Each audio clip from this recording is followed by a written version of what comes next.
আজকে ভিডিওটা শুরু করছি আমাদের খেলার মাঠে এসে, তার একটা বিশেষ কারণ রয়েছে। কারণটা আমি বলছি, আগামী 26/4/2025 মানে এপ্রিল মাসের 26 তারিখ একটা ক্রিকেট টুর্নামেন্টের আয়োজন করা হয়েছে আমাদের এই ময়সাপাটি ফুটবল মাঠে। খেলাটি পুরোপুরি পরিচালনা করছে ময়সাপাটি কালীতলা ক্লাব। আর এই খেলাটি 32টা দলের মধ্যে একদিন রাত ব্যাপী খেলাটি আয়োজিত করা হয়েছে। প্রবেশ মূল্য ধরা হয়েছে 2000 টাকা। খেলাটি করানো হবে 25 গ্রাম প্লাস্টিক বলে, ফুল বাউন্ডারি, 4 ও 6 মারা এবং প্রত্যেকটা টিমে 11 জন করে প্লেয়ার থাকবে। আর একটা কথা বলে রাখি, এই খেলাটা চলাকালীন আম্পায়ার এবং কাউন্সিলের সিদ্ধান্ত চূড়ান্ত বলে ঘোষণা করা হবে এবং প্রত্যেকটা টিমকে নিজস্ব ব্যাট আনতে হবে। আর প্রথম পুরস্কার ধরা হয়েছে 30,000 টাকা এবং আকর্ষণীয় ট্রফি।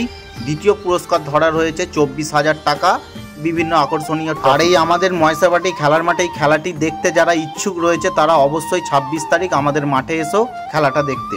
একটা কথা, প্রাকৃতিক দুর্যোগের কারণে খেলাটির ডেট আমরা চেঞ্জ করতে পারি।